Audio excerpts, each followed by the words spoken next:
have to ask the cameras that are in the room to leave. Thank you.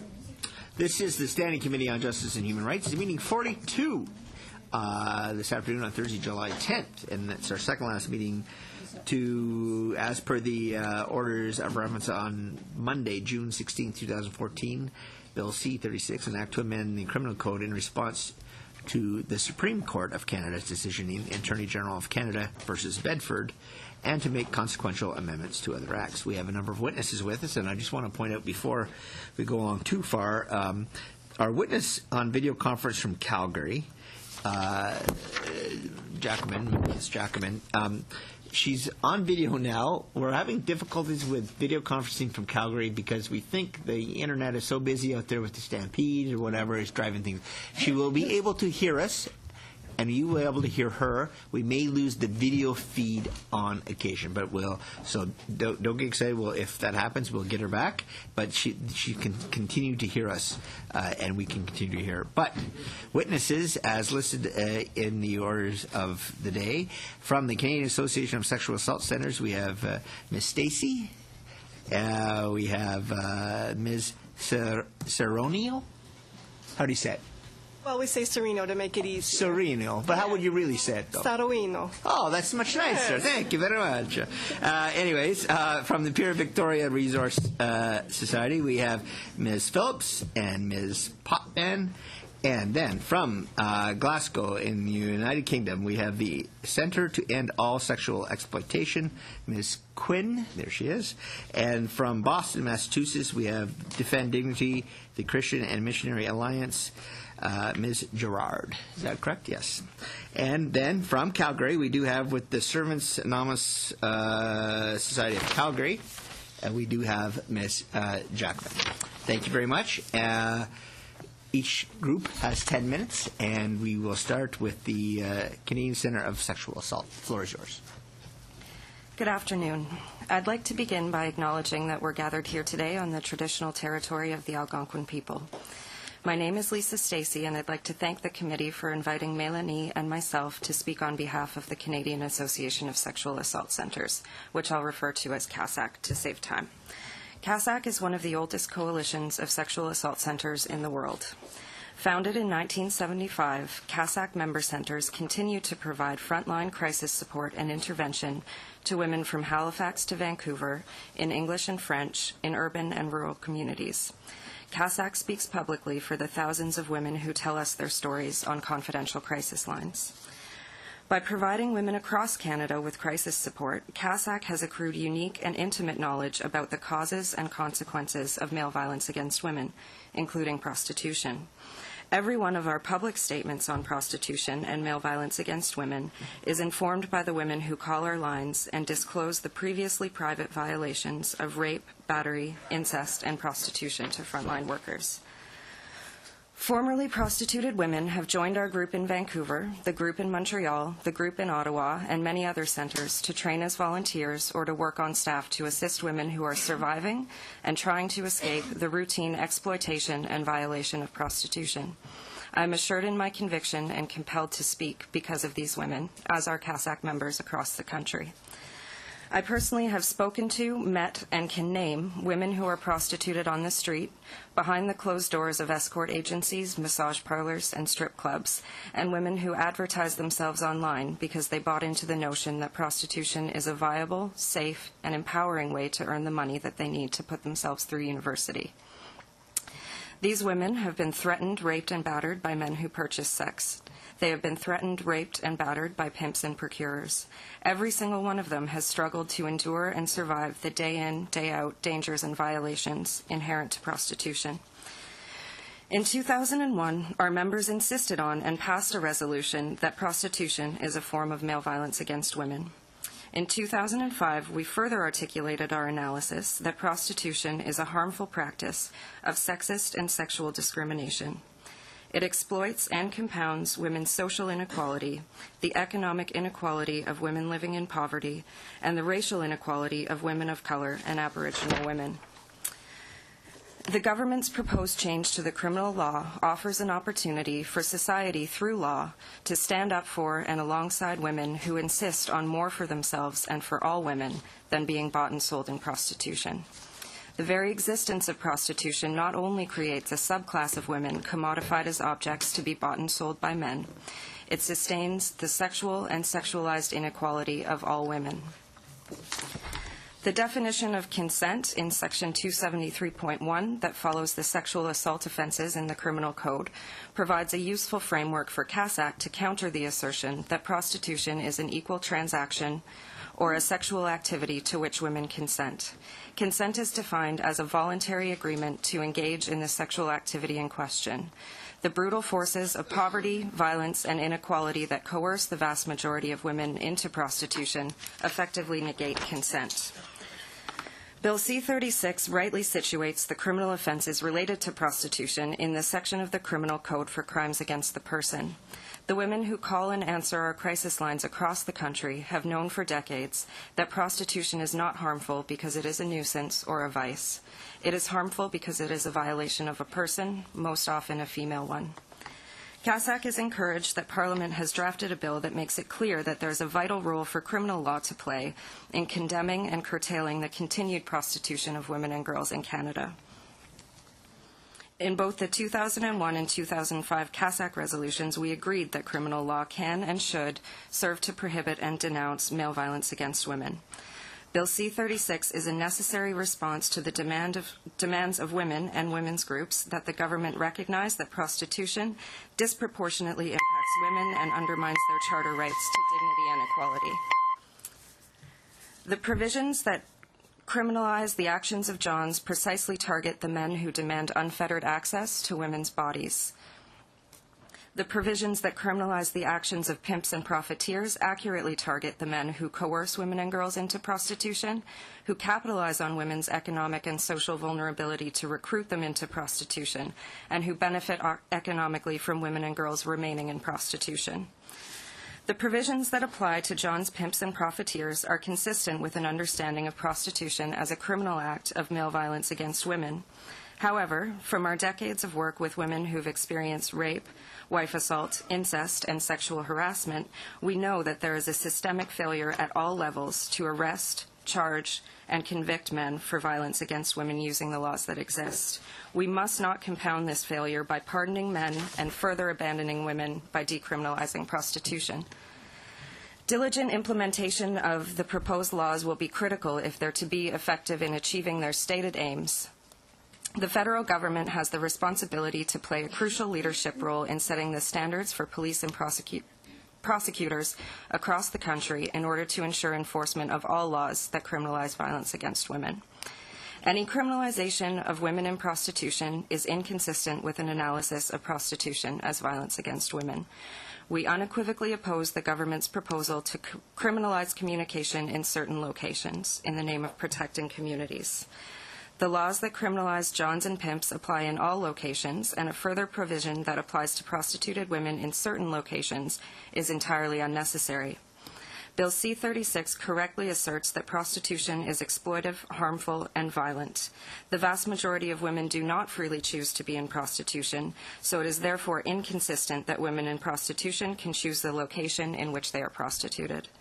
This provision will likely compound current bias in the delivery of justice, in which the most marginalized women, the destitute, the racialized, and the addicted in street-level prostitution are disproportionately targeted and punished. The federal government's allocation of $20 million in new funding to programs that assist women who want to leave prostitution is simply not enough. Prostitution, like all forms of violence against women, prevents women's equality. Any lack of equality makes women vulnerable to violence. Working to aid women after sexist violent attack is not enough. We must end the inequality of women and the use men make of it. All parties and all ministries at all levels of government will need to make a substantive commitment to eradicate the desperate inequality that prostitution exploits and entrenches. Thank you. Bonjour, je suis Mélanie Sarwano. Je représente le regroupement. I'm Mélanie Sarwano, and I represent the Quebec Association of Sexual Assault Support Centres, and we're a member of the Canadian Association of Sexual Assault Centres. For 35 years, been working to develop a better response to women who are victims of sexual assault, as well as communities in Quebec who wish to prevent and fight sexual violence. We have 26 member centres throughout all of Quebec's regions, and we have 3 stages of intervention: direct services, awareness and prevention, and rights defense. Different studies demonstrate that between 80 and 90% of women who have a link with prostitution have been victims of sexual assault in their childhood. It's been established that being a victim of violence contributes to being a victim of violence again. These experiences of violence, often paired with economic and social conditions, ensure that women may end up in the prostitution system. In this context, consequences of prostitution on the lives of women are similar to the consequences of sexual assault. Women who have been sexually assaulted or who are in prostitution or who have exited have insomnia, anxiety, phobias, depression, dissociation, and they can suffer from a whole host of psychological problems, including gynecological problems, without going into the social consequences. I'm not going to repeat what my colleague has already said, but we do agree with the idea of inequality between women and men and the consequences of not getting rid of Section 213. We often hear the argument that criminalizing clients would make prostitutes more vulnerable because they would not have enough time to screen these men. For those of us who work in the field of violence against women, this argument does not hold water. We cannot believe that having 5, 10, or even 15 minutes more with a man before getting into his car or he comes into your apartment would allow one to determine if this is a dangerous or violent individual or not. We know very well that violent men are often manipulators, that they are often trusted. The aspect of the bill that criminalizes purchase would make it easier for us in prevention workshops, sexual exploitation prevention workshops, which we offer to thousands of young people. In Quebec, we offer prevention workshops between 25,000 and 30,000 students per year. To do otherwise would be catastrophic. How can we prevent becoming part of the system unless the law forbids it? We deal with the issue of sexual assault, and we use that to talk about violence in relationships, which is the abuse of power because of social inequality. Our message then becomes a lot more clear for young people. Other than legislative means, Canada must also deal with the factors that lead certain women into prostitution, including poverty, racism, the effect of residential schools, problems with protecting youth, and the idea or the glamorization of prostitution. Is primordial to create social supports to offer women sources of revenue other than prostitution. That includes a complete range of exit services that offer women in prostitution healthcare, including women-only detox centers, safe housing for them and their children, legal aid, access to education and job training, quality counseling services, and guaranteed living income. Women who are in the prostitution system must be eligible for for compensation created for victims of violence, and they should benefit from a suspension of their criminal record linked to prostitution in order to help them find a job. We also believe that all the resources that already exist, including women's centers, sexual assault centers, shelters, should have the tools and the budgets they need. You're well over your time, so if you could try to get to a conclusion relatively soon, that would be fantastic. No problem. Merci beaucoup. Bref, financez-nous, on va aider les femmes à... Essentially, fund us and we will help women to exit. We would like to see a national campaign to create awareness throughout the entire country about the consequences of prostitution for women and prostitution as a pressure placed upon women. To conclude, we repeat that we both support and fight for the defense of basic rights and freedoms, the equality and security of all women. As long as women's bodies and sexuality are perceived as accessible to men, as long as women and young girls are presented as sexual objects, as long as violence is trivialized and denied, we will never be able to recognize it, much less to fight it. Thank you. Thank you for that presentation. Our next presentation is from Peers Victoria Resource Society, and the floor is yours. 10 minutes, please. Thank you very much. My colleague Natasha and I are very pleased to be here representing Peers Victoria Resource Society, which is located in Victoria, BC. We'd like to thank those who contributed to our joint presentation based on their experiences in the sex industry. I am the Executive Director of Peers, which has been in operation for close to 20 years. Our key programs include day and night outreach, a drop-in center, a health clinic, employment and education support. We also prepare and circulate the bad date or aggressor sheet in our region. Our programs collectively serve some 350 to 500 persons per year, depending on funding. Some of our program participants regard themselves as currently in the sex industry, while about a third would identify themselves as no longer in the sex industry, but continue to use our services because they require assistance with housing, healthcare access, and other forms of social support. I am also a social scientist affiliated with the University of Victoria. In that capacity, I have conducted research on the social determinants of health in the sex industry for over a decade. Currently, I'm conducting a national study of managers of escort agencies and massage businesses as part of a large CIHR-funded study led by Dr. Cecilia Benoit. I want to begin with a few contextualizing statistics about our region specifically. Over the past 15 years, Dr. Benoit and her colleagues have conducted 3 large health studies of people in the sex industry. Great care was taken in the methodological design, including reaching a diverse and large sample. Looking across these studies, it was found that the median age of first transaction in the sex industry was early 20s, with a significant minority of participants reporting selling sexual services before the age of 18. Close to 80% identified as women and just under 20% identified as Aboriginal. The mean age at the time of the interview was early to mid-30s. We did not find an overrepresentation of ethnic minorities, but rather an underrepresentation. The individuals interviewed in these studies, as well as those we work with at Peers, hold diverse views of the sex industry, and yet that is really an important point. They do hold diverse views of the sex industry informed by a range of experiences. However, most take issue with being characterized fundamentally as victims. As one of our members commented, although I feel like I had to become a sex worker to support my little girl, it was still my choice, and if I had to do it over again, I would. Another commented, when women like myself proclaim they are in the business by choice, but people insist on viewing it as victimization, it insinuates that we are not capable of making decisions for ourselves. And another commented that the only thing that pushed me towards escorting was my own curiosity. One of the very positive developments we have in our region is with the Victoria Police. And there's two units, the Special Victims Unit and the Community Liaison Unit, who work with peers to reach out to sex workers to encourage them to report crimes and other concerns. In preparing this presentation, one of our police liaisons informed me that there have not been any trafficking charges in our region in many years, and few, if no, prostitution-related charges. Instead, their focus has been on targeting only those who exploit or harm sex workers. For example, there have been 6 reported incidents of what are commonly referred to as bad dates this year, and the persons who committed these crimes, not all of whom were sex buyers, by the way, are the priority for law enforcement as opposed to sex buyers as a whole.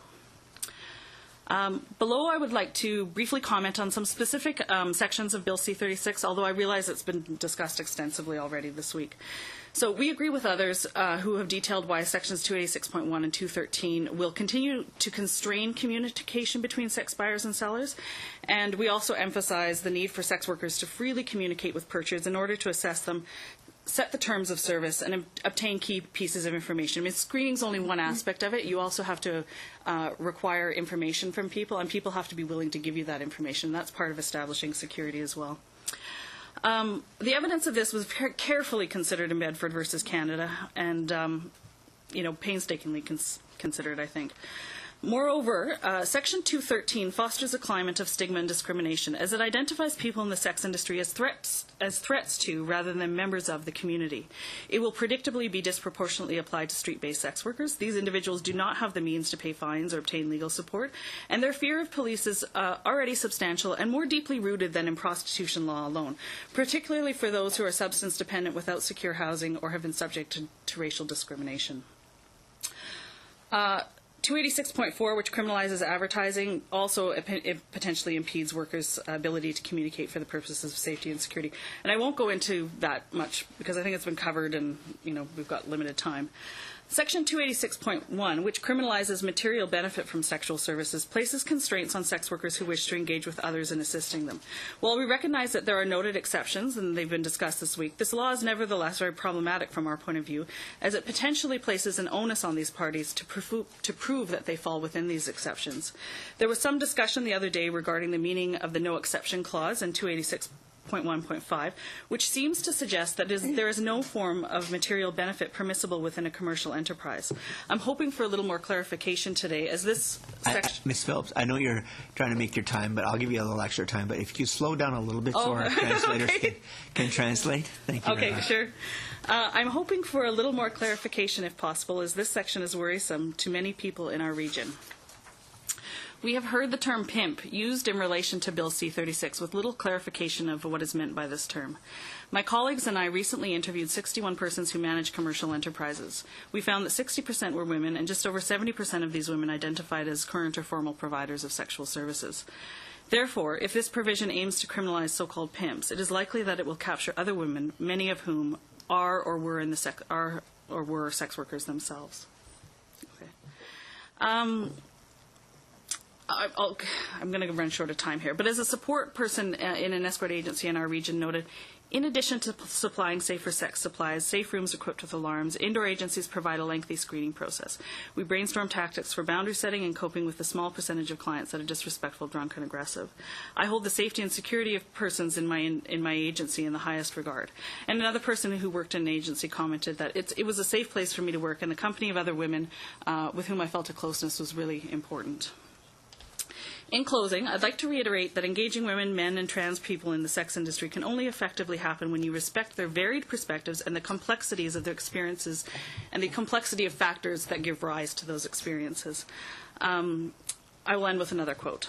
I wouldn't have gone to peers if I thought they would tell me how to live my life or try to make decisions for me. I went to them because I knew they would provide emotional support and health care in a non-judgmental environment. Donc, bonjour, mon nom est Natacha Potvin, je suis métisse. Je suis fière d'avoir travaillé dans l'industrie du sexe. J'ai travaillé de l'âge de 21 ans jusqu'à mes 37 ans. Il est vrai que j'en ai fait un choix. We're only getting French.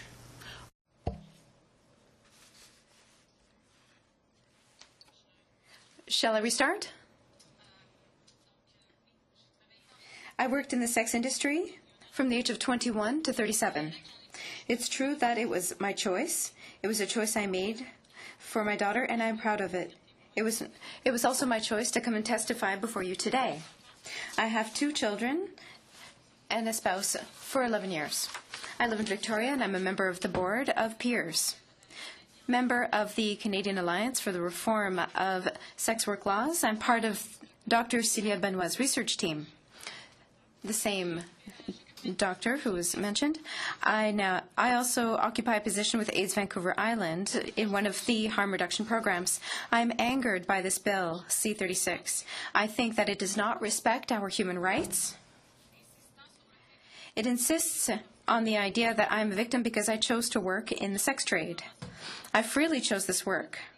And calling me a victim is to ignore and denigrate my reality. It does not take my choice into account. I had good relationships with many of my clients, some of whom that I did like, some that I liked a bit less, but I never felt abused. However, I have been a victim of discrimination. I was visited by Child Protective Services who threatened to take my boy away because I was a sex worker. Afterwards, I was very reluctant to divulge my involvement in the sex industry. I felt very alone and without any defenses. Consequently, if anything had happened to me, I would not have reported it. I don't think that C-36 will help improve the situation. It is not going to get rid of stigmatization and judgments. As Mr. McKay mentioned during his speech earlier this week, Bill C-36 will reduce offer and demand. Unfortunately, this bill will not have the desired effect. Rather than stop it, it's going to simply displace it and will constrain sex workers to conduct their transactions under a great deal more pressure, with greater possibility of conflict and insufficient screening of clients. Essentially, it will increase the vulnerability of people in this field. It will be difficult for stakeholders in the field to offer services, to create trusted relationships, to openly connect with sex workers, because it's clear that at Peers we are sex workers. We have sex workers and trans people. It has been demonstrated that sex workers who work in the street perceive criminalization to be a threat. I would go even further by saying that C-36 could even imperil mobile intervention teams that work every night to offer first-line or front-line support, trying to reach clients in isolated areas. They have to travel in badly lit areas outside of public view. I will quote to you what one member of Peers said. I am profoundly concerned by Bill C-36. If it is passed, this law will have a negative impact on my ability to screen and select my clients, to negotiate my conditions, my own working conditions during these types of encounters. Criminalization of my clients will make my work more difficult. I'm already starting to plan the way that I will be able to work around this new law. I feel very nervous about my future and my security. To conclude, I do not believe that Bill C-36 contains provisions that will promote health and safety. I think it is very important here to distinguish our moral positions of what is considered to be sexual appropriate behavior from the examination of our laws and human rights.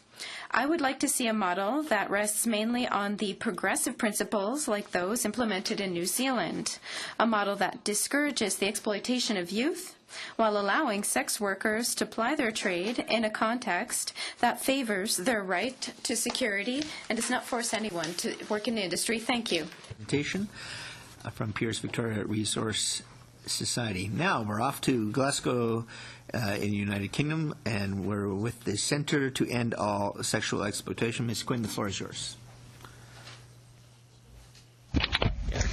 Thank you, Mr. Chair, and honourable members of Parliament, and all my sister and fellow panelists.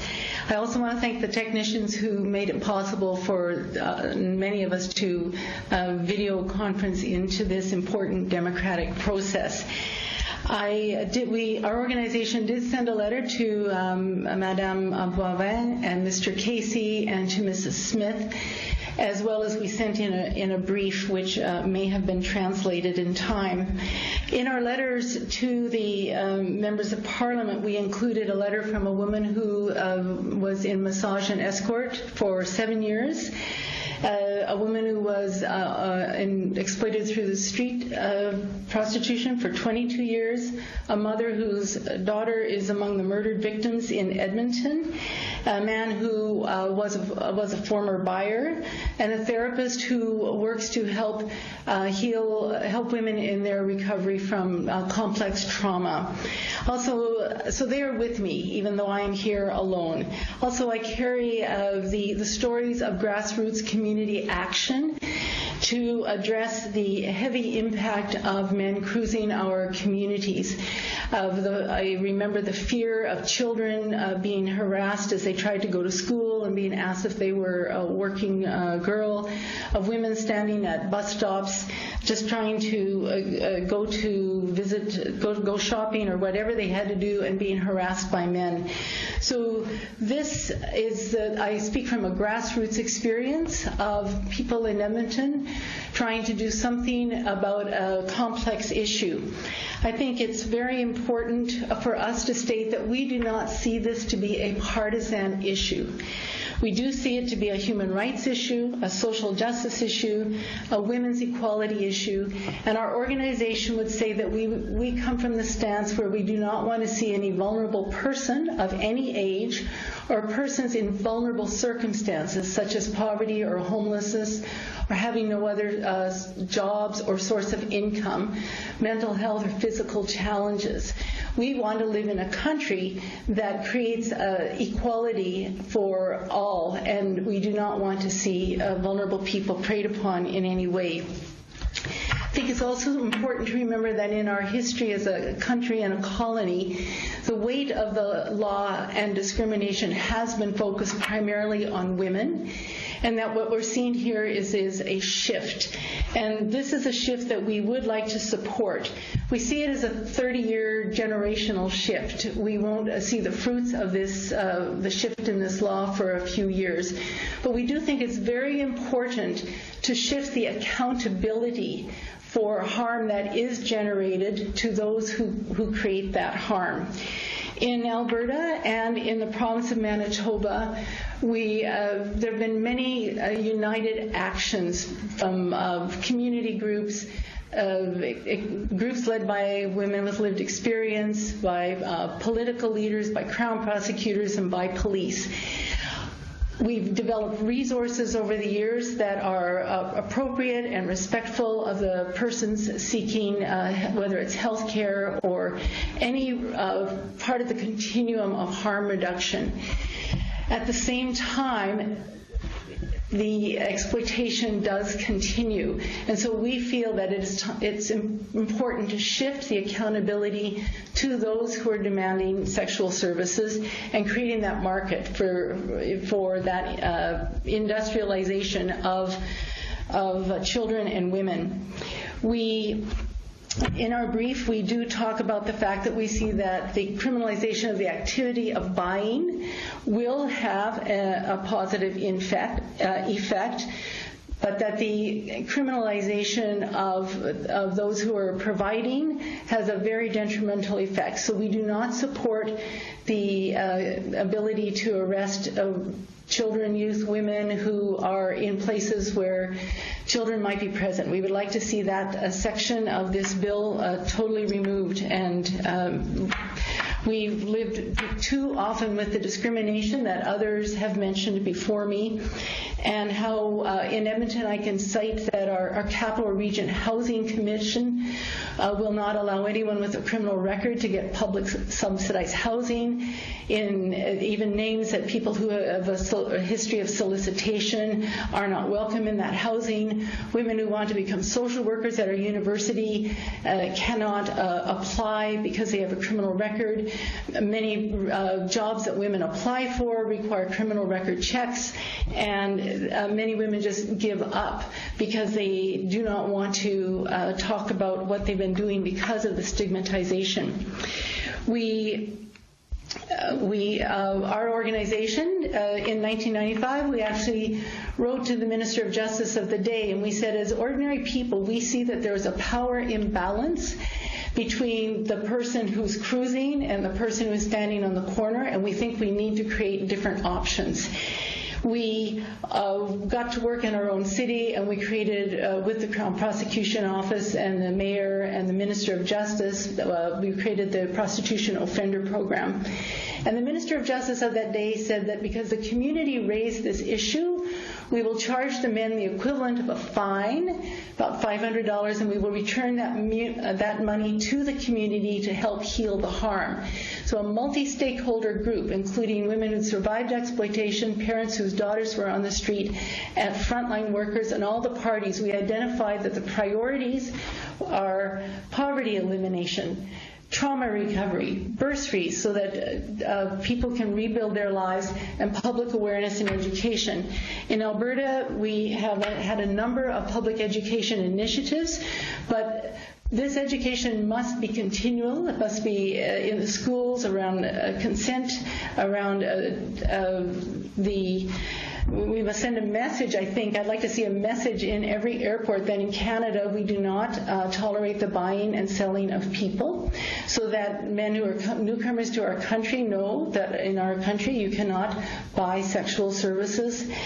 We'd like to see age-appropriate education directed at both those who may become vulnerable as well as those who may become perpetrators.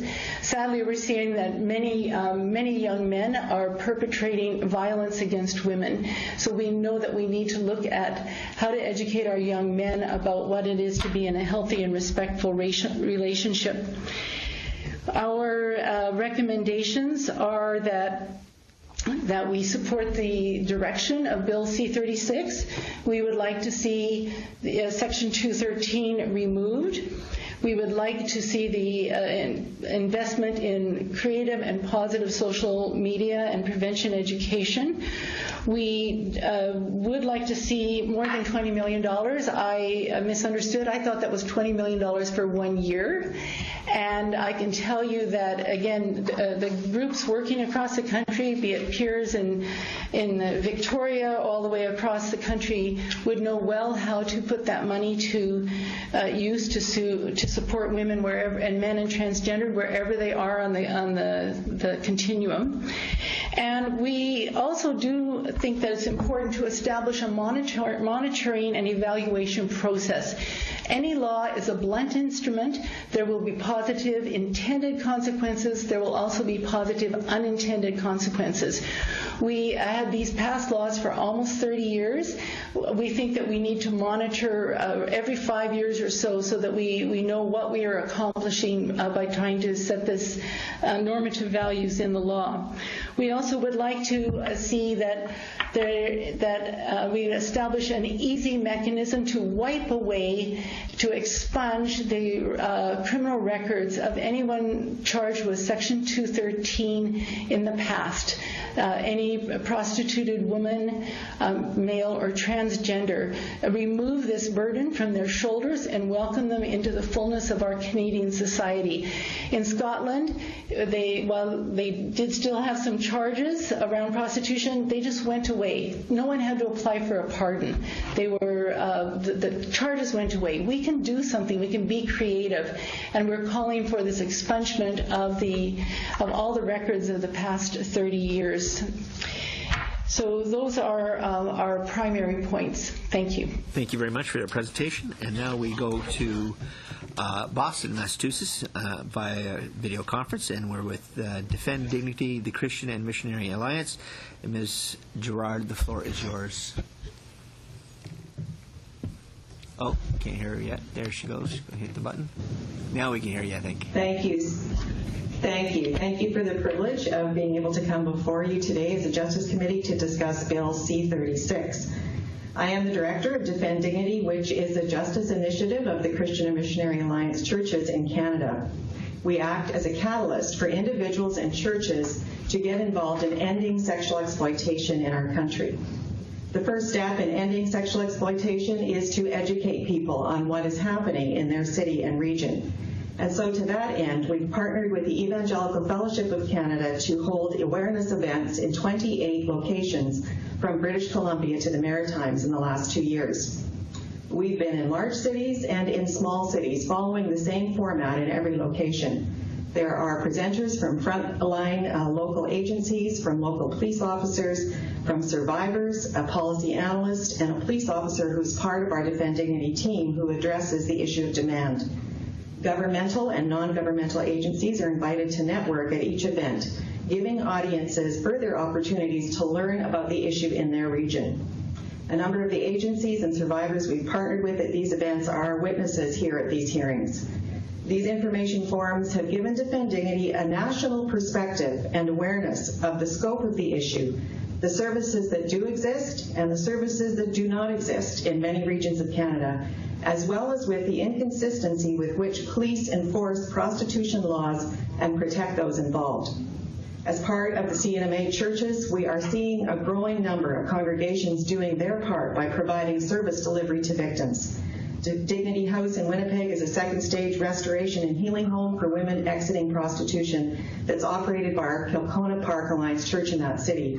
You Are Home is an incorporated safe house that's about ready to launch in Newmarket, Ontario, also supported by one of our Alliance churches. Other churches are exploring ways to provide services to victims. Defend Dignity's mandate stems from our core belief that each person has intrinsic worth and value, and consequently, every individual deserves to be treated with dignity, no matter their gender, their race, their color, or their socioeconomic status. We do believe that prostitution is inherently violent, that it objectifies, oppresses, and commodifies people. Sadly, in Canada, it has become a means to survive for the most disadvantaged and poor among us. I was in Ottawa just last week and met with Jason Pino, who is the founder and director of an organization called Restoring Hope, which is a weekend teenage shelter in downtown Ottawa. It initially opened just last February in 2013 for teenage boys, and within weeks they had teenage girls coming to them saying, could we please have a place for shelter because we're being forced to sell ourselves in order to have the basic need of shelter met. Canada can and must do better for our young people. We need legislation in place that will protect our most vulnerable. Defend Dignity believes that Bill C-36 has strong elements that will prohibit the exploitation, violence, and abuse that characterizes so much of prostitution.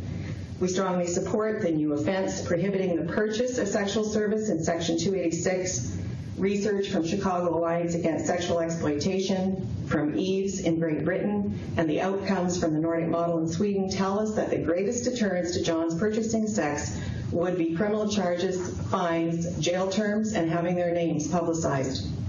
Holding men accountable for their actions will result in societal change. Putting a stake in the ground that says it is never acceptable to buy another human being and that women are not commodities. In addition to this offense, which criminalizes the buyer, and because we believe in the value and dignity of the offender as well as the victim, we do urge the government to consider mandating that each offender participate in prostitution diversion programs.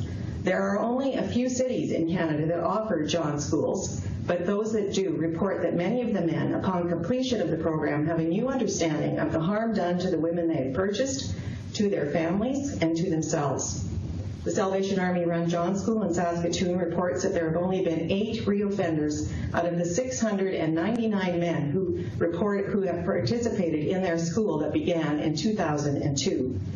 These programs need to be mandated and expanded to cities across Canada so that criminalized men can begin to make behavioral changes. The fines collected from these offenses and from the John School should be put back into exit services for people leaving prostitution.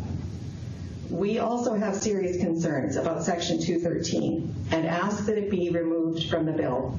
Our concerns lie with the issue that these sections target the most vulnerable in prostitution, street prostitutes, most of whom only sell themselves to survive. They see themselves as having no other option due to the issues of poverty, homelessness, mental illness, addictions, and coercion. To add the penalty of a conviction and possible fine to someone who is already weighed down would just be adding an unnecessary burden. We do not believe that this reflects the intent of the law as described in the preamble, which we think is wonderful. In our work with survivors, we hear of how their prostitution-related charges have kept them from finishing education and securing good employment. In one such instance in Ontario, a young woman exited prostitution as a single mom, was furthering her education, and needed a criminal check for a required placement in order to graduate. Upon learning of the prostitution charges, no employer would place her, and consequently, she could not graduate from her program. She was re-victimized due to her criminal charges. Defend Dignity also believes that it is unreasonable to state on the one hand that prostitution is inherently exploitative, with most prostitutes facing the risk of violence, and then on the other hand to lay charges against them. Since most prostitutes are victims of violence, no charges should be laid against them. In our work with prostitutes and with survivors, violence seems to be this recurring theme, and in no other instance in the criminal code are the victims of violence charged. Only the perpetrators of violence should be charged. In discussion with the Office of the Justice Minister, Defend Dignity has been given the rationale that these offenses will be handled at the discretion of the police, and this does cause us some concern. In our interaction with police across Canada at our 28 events, we discovered that there is inconsistency in how police view prostitution, deal with prostitutes, and enforce criminal offenses relating to prostitution.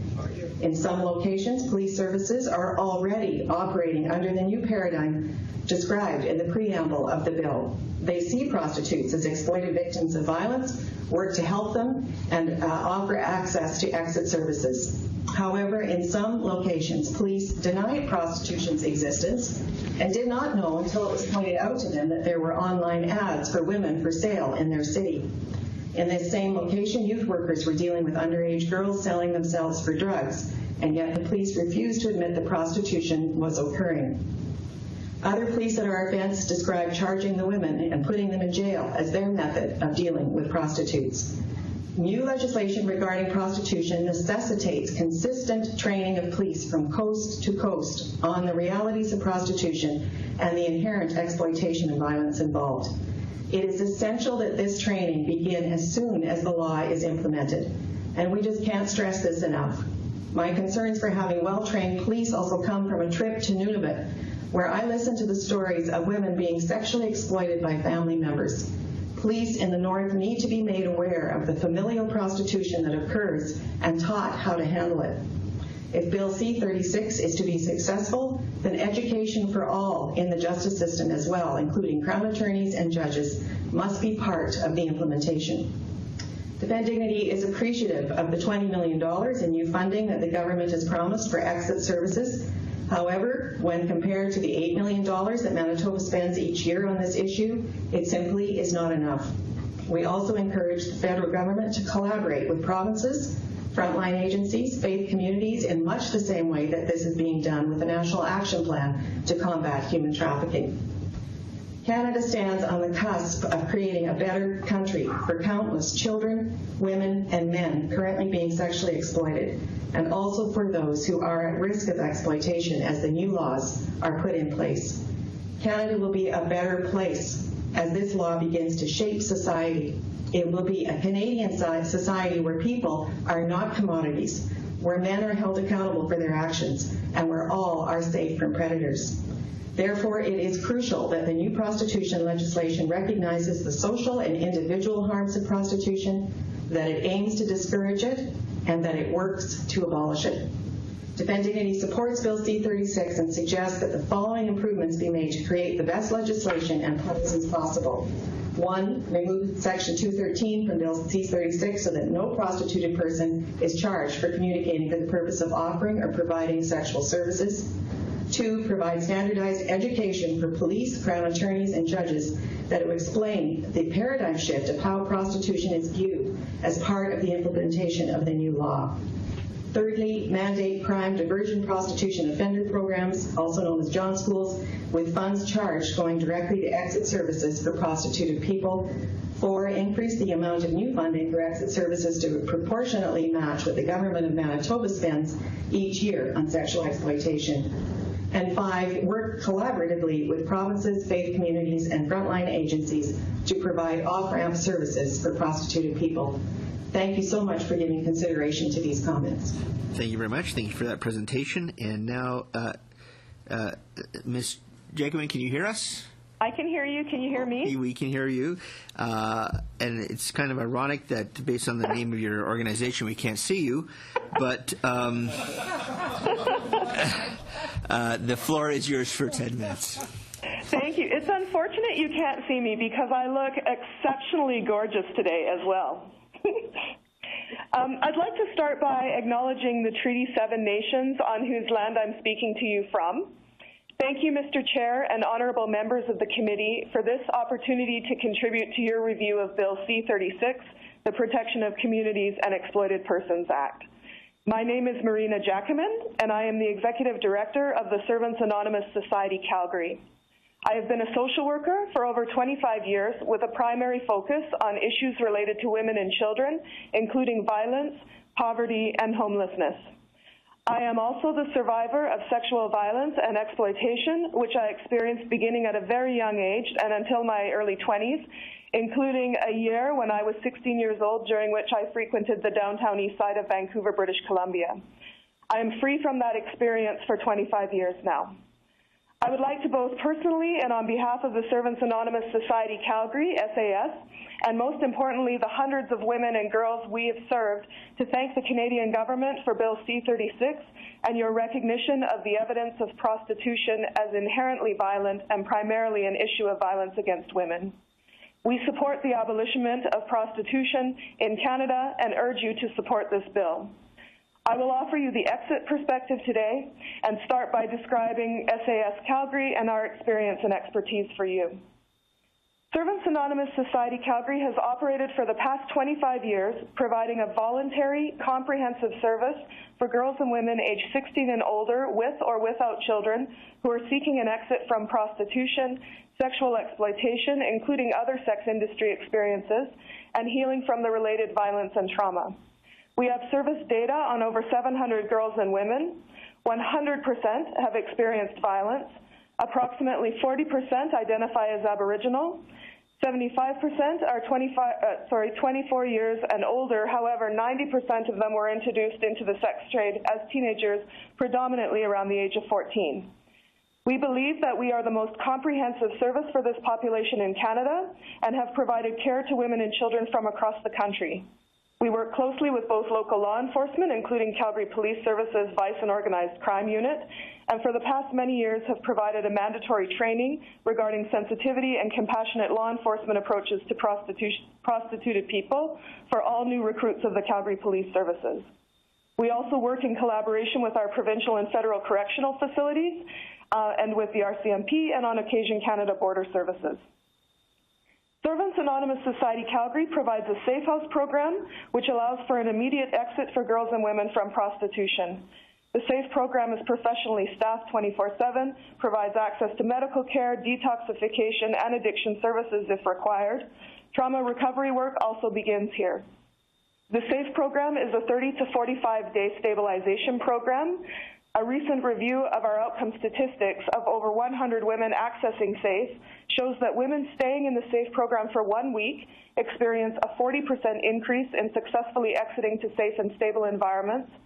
Women staying in SAFE for a minimum of 2 weeks experience a 50% increase in this success, and women remaining a minimum of 4 weeks in SAFE experience a 90% success rate in exiting to safe and stable environments. Following SAFE, SAS program offers transitional supportive housing in 5 houses located throughout the city where women live communally with a live-in volunteer or a supportive roommate. We offer permanent independent supportive housing. We own a number of fully self-contained apartments with a live-in volunteer unit on site to ensure safety and to provide any additional support the girls and women may require. We also, in addition, offer permanent affordable housing in the community through a formal partnership with our local housing authority. Along with housing, women participate in an extensive daily life skills classroom. Our entire curriculum has been written by alumni and women with lived experience of prostitution and sexual exploitation. All of the women are assigned a key worker or a counselor who is a professional social worker or addictions counselor for personal case management and support. We employ a number of alumni who have gone on to complete their education in the social services. We offer an on-site professional childminding service and a child development, parenting skills, attachment bonding therapy, and in-home support program for women with children. SAS has a very high rate of children being returned from child welfare or child protective services to their mothers who are in our program, and a very high rate of pregnant women being allowed to keep their children upon delivery. Indeed, the catalyst for many of the women who we have met who choose to exit prostitution have come to us either because of an episode of extreme violence where they directly feared for their life, or the discovery that they were pregnant. The final phase of the Servants Anonymous Society Calgary program is a 6-month employment education support service. We offer follow care support and outreach for any of our past participants to help them access continuing services in the community or return to SAS if required. We also help them develop resume, job search, and interview skills. We offer on-site through our social enterprise and in-community paid work experience programs and scholarships for continuing education. In fact, a number of our alumni have gone on to university or other post-secondary to advance their educations and improve their long-term employability.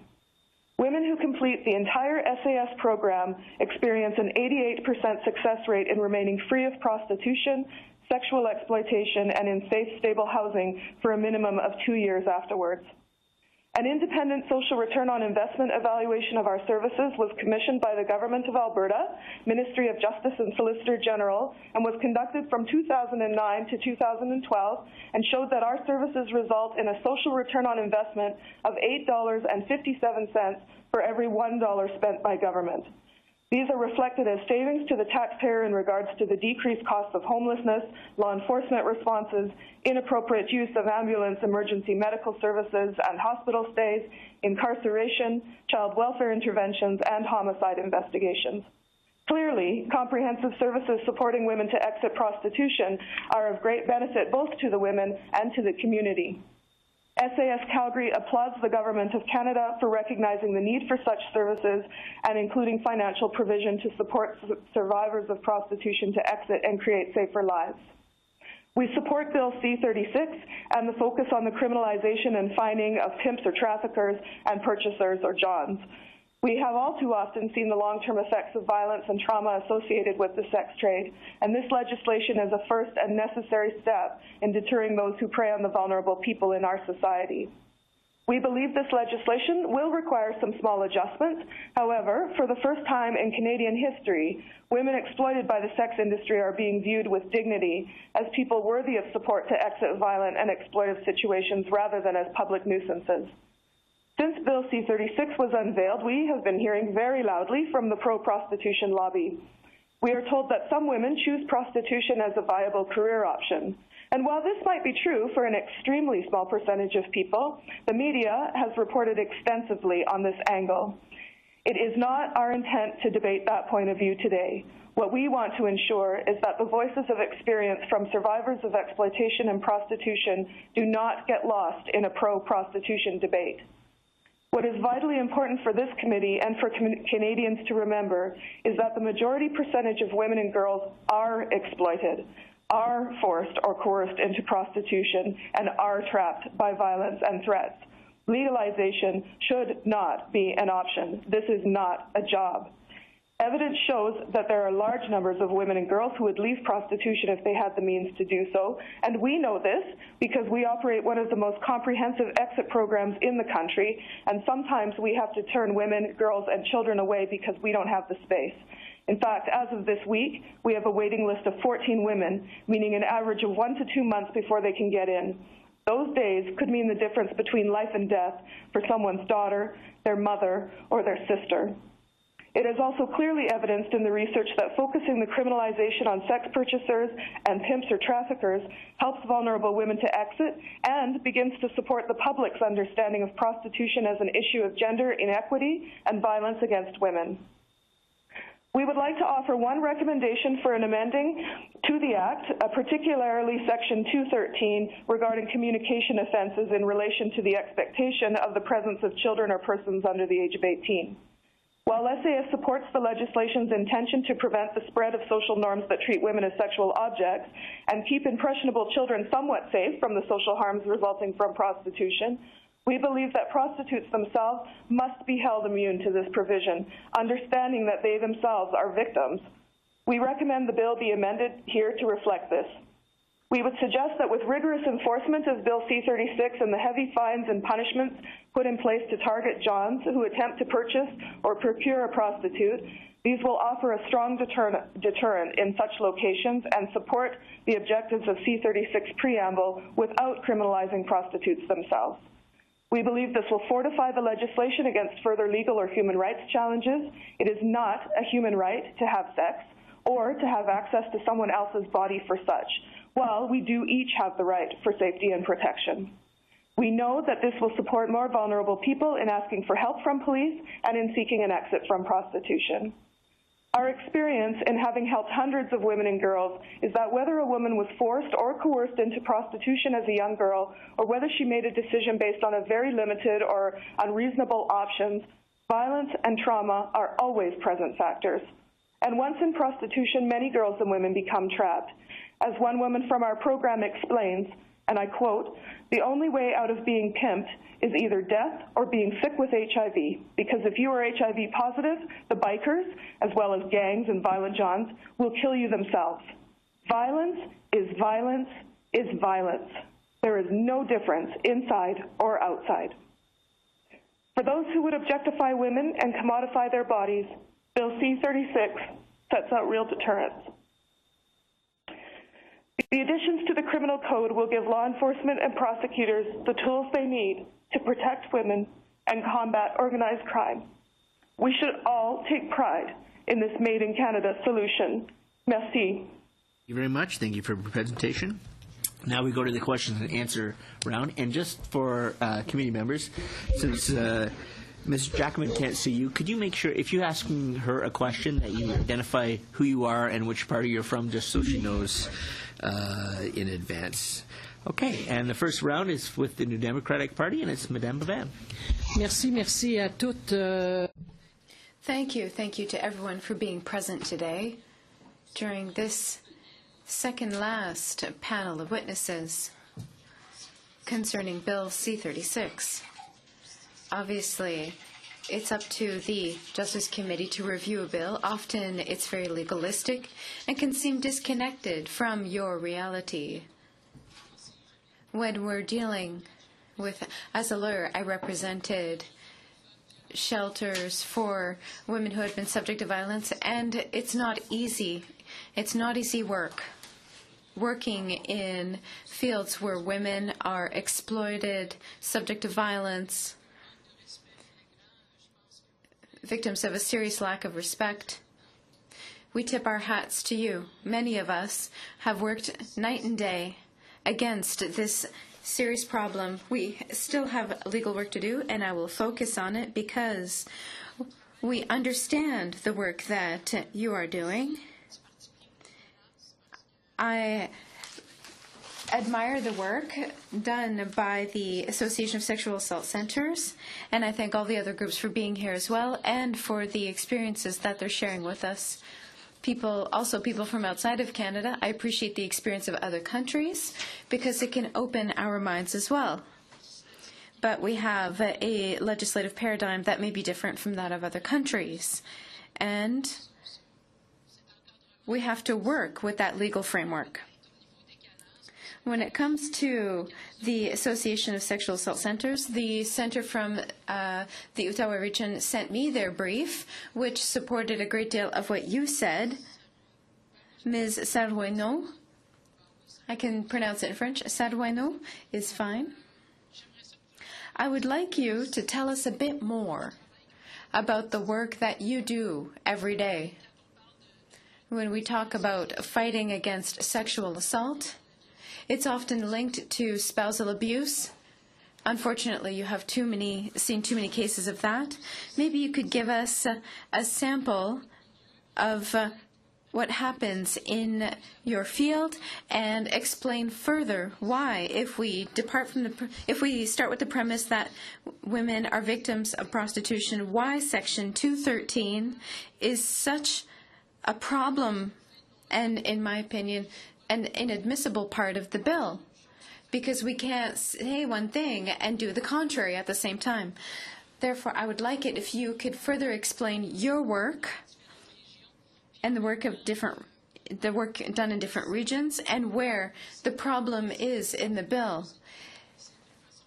This is not a way of hiding behind something. For me, this is a very big problem in the bill. And the $20 million as well. I would like to hear you say more on that.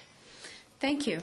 As I mentioned earlier, the centers in Quebec, there's centers that are not members of our association that do the same work. 35 in Quebec altogether. There's 26 members of our group.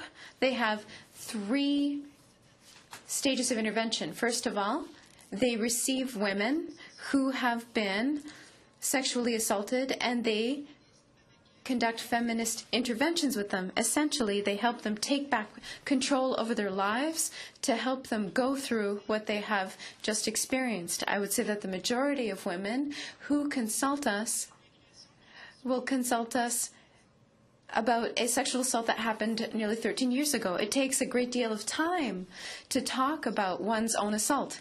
Is this in a context of prostitution or spousal abuse?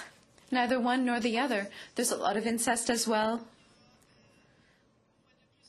We've more and more, with cyber predators, we see young people who have been the victims of assault, as well as women after an encounter set up over the internet. Spousal abuse, we see some. Prostitution, it depends what part of Quebec, but yes, we have seen that. Our second intervention is prevention and awareness. We reach about 25 to 28,000 students through secondary schools. I don't know what the situation is in the rest of Canada, where sex education has been removed, which is causing a great deal of harm among today's youth. We are trying to remedy this lack of sex education, specifically about sexual assault, romantic relationships, respect, consent, all subjects that we deal with in our prevention and awareness workshops, and the defense of rights, which is essentially what I'm doing now. We talk a great deal about the issues linked to sexual violence against women, and we believe that prostitution is the ultimate sexual violence committed against women. Essentially, that's what these sexual assault centers do. When it comes to Section 213, I'm very happy to hear us talking about it throughout the testimony that I've heard, regardless of whether we support sex workers or not, whether people are religious or not. Everyone agrees, and I hope everyone's listening here, that that section must be removed from the bill. It is not coherent with the preamble or the objective of the bill, which is intended to completely decriminalize women because, as we believe, they are victims of their own exploitation. It's clear that's not consistent, and it's going to criminalize the most vulnerable women who are addicted to drugs, who are disproportionately Aboriginal women in many regions throughout Canada. We must be very careful not to further victimize these women who are already very vulnerable. That's a corollary with the 20 million. We entirely agree. I didn't have time to say it because we've been warned that we didn't have a lot of time left. But the 20 million is absolutely not sufficient, especially spread out over 5 years, to bring enough help. I would recommend that a law be implemented, we hope, to get rid of demand for prostitution, but without getting rid of without offering support services, without fighting problems that women caught in prostitution are caught up in. We have to fight against poverty. We have to fight against racism, discrimination. It has to be a holistic bill. It has to touch on every aspect. Therefore, you understand my concern that if we don't do this, we're coming back to square one. We're going to be told yet again by the Supreme Court that we're endangering people's lives. That's my concern. We don't agree. If I could answer quickly, our point of view is that we're talking about safety, security. If we decriminalize, we talk about the New Zealand model. New Zealand's on the other side of the world. It's an island. Our country has the largest common border with another country. What's it going to do if we decriminalize here? Who's going to come and buy our women here? We're going to have a great deal of demand. It's going to increase the offer, which is going to put even more women in an insecure situation, and they'll be victims of violence because everyone agrees that this is a dangerous job.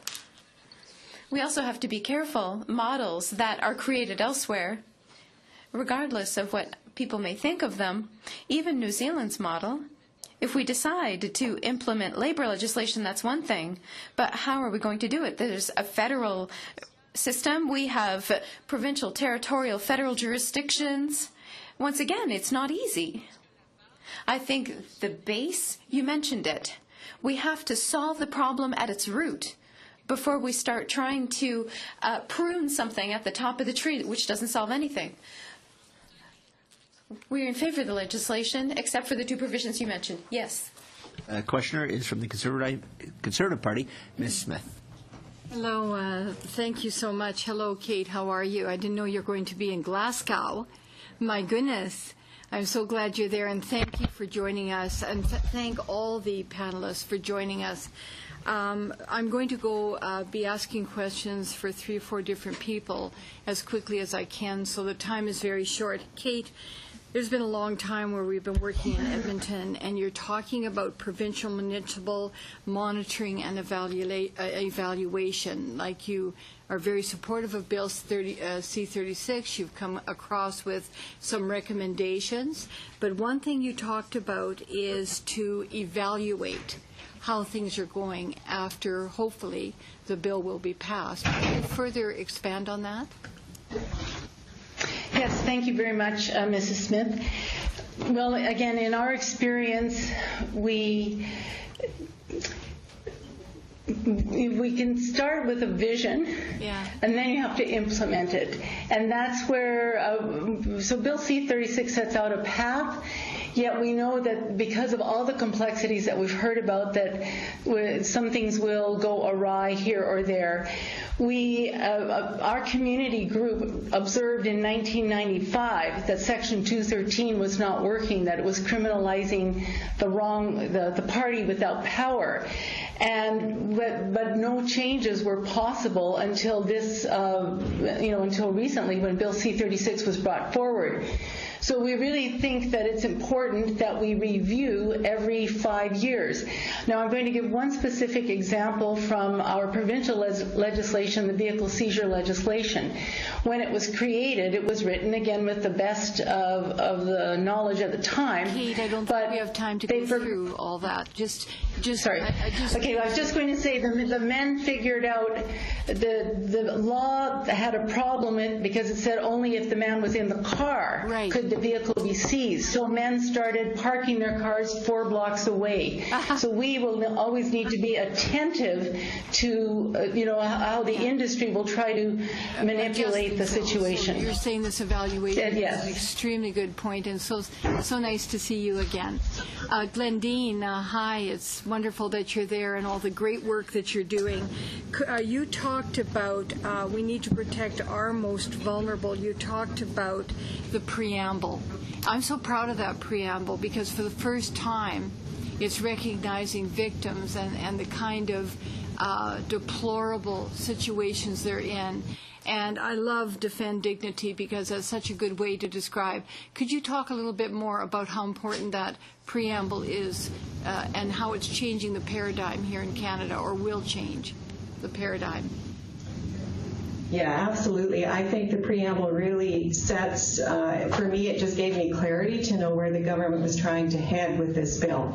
And so when it talks about recognizing that prostitution is inherently violent, it talks about the need we're going to curtail it by curtailing demand. Those are all key parts in the bill. It references the inherent value and dignity of every person, and this is quite a shift from where our prostitution legislation was when it treated the whole issue as an issue of nuisance to a community. So we've made this huge shift to now recognizing that it is violence against women, mostly women, and so I can't speak highly enough of the preamble and how it sets the tone for the rest of the bill. Yeah, and that's really a first in Canada. And Marina, you are beautiful. Servants Anonymous is an amazing organization. Thank you for all that you're doing to give care to women and children, and it's so good to hear your voice again. Marina, one thing that you talked about was the comprehensive services and the fact that Bill C-36 is a very necessary first step, a first in Canada. And you talked about the fact that we should be proud that Canadians and members of Parliament are doing something very concrete now, like the first one is targeting the Johns and the pimps and making sure that they are held accountable for the violence against women and children. Secondly, the acknowledgement about the plight of the victims, what it's really like it's not Canada's oldest profession, it's Canada's oldest profession. So, Marina, could you talk a bit about at least 3 of the services that I know you do so well as Servants Anonymous that could be a part of this $20 million, and talk a little bit about, as Diane Redsky did yesterday, about the partnerships. Like the federal government can't do it all. There has to be partnerships between the province, municipality, and the federal government. Could you address some of those issues, Marina? Sure. Thanks for your question, Ms. Smith. So I would say probably 3 of the key services that need to be offered are the opportunity for immediate exit, long-term sustainable housing, life skills programs. And when I say life skills, I'm not talking about sort of general life skills. All of our life skills curriculum has been written by women who worked as prostitutes or were involved in sexual exploitation. So when we're talking about budgeting, we're actually looking at it. We have a conversation about what is our actual relationship with money. And we come at it from a very psychoeducational perspective and then a skills-based perspective next. So the life skills are extremely important. Relationships with others, particularly women who are going to go back to school or find a job.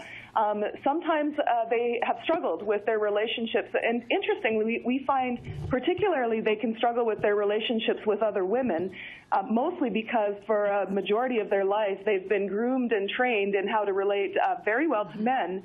And have not had as much of an opportunity to relate well to other women. And so we really pride ourselves on establishing a sisterhood, sort of a model, and a mutual model.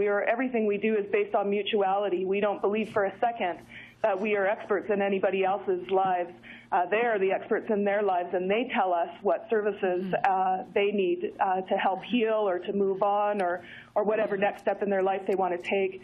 Thirdly, I would say it's extremely important for there to be opportunities for advanced education or employment training for women so that they do have alternatives. We know that poverty is a huge underlying contributing factor to prostitution and exploitation. And when we can equip women with the skills and with the financial resources to do something about that, they become extremely successful and get to actually follow paths and achieve goals that they really have. We do have our partnership with the police services. We receive funding from various levels of government, from lots of private donors. So our provincial government helps us out a little bit with some money through civil forfeiture, which is related to crime prevention, and that is an opportunity, I think, to leverage the federal dollars as well. We also, in our partnership with with the municipal government, the City of Calgary, who provides us with some opportunity to provide the attachment bonding work with moms and their children. If they've been separated for a long time, when their children are returned to them, that can create all sorts of new issues and challenges, and so our municipal government helps us out that way. We've developed excellent relationships with really with all of the political parties in Alberta, because we're nonpartisan, obviously. So yeah, I think there's lots of opportunity with this bill, and that's why when I love Canada. I am such a proud Canadian, and I love how innovative Canadians have been around issues like homelessness. Now in Calgary, we're looking at ending poverty. As a country, we're talking about prostitution and what works best for women. And I really mean it when I say that we need to be proud of this bill, and that we can make a real difference for Canadian girls and women. Thank you very much. Thank you for those questions and answers. Our next questioner is Mr. Casey from the Liberal Party. Thank you, Mr. Chair. Ms. Phillips, we've heard from a couple of lawyers who have expressed some concern over the reverse onus provisions. You describe it in your brief as an assumption of guilt in regards of persons who live with or are habitually in the company of persons, and I know you talked about that in your opening statement. I get the sense, however, that your concern over this provision is more from a policy perspective than from a legal and constitutional one. So tell me whether or not that is the case, and feel free to expand on why you find this offensive outside of the legal constitutional context. Yeah, no, I'm not a legal expert by any means. I just think when you put people in a position where they have to prove themselves, and that there's the possibilities for discrimination. So, for example, we mentioned in our brief that people who live on the street are in relationships. They often will help each other in the context of the sex industry and spotting. It's not clear to us that those relationships, which are intimate relationships, which can be supportive relationships, would be recognized in the exceptions that exist there.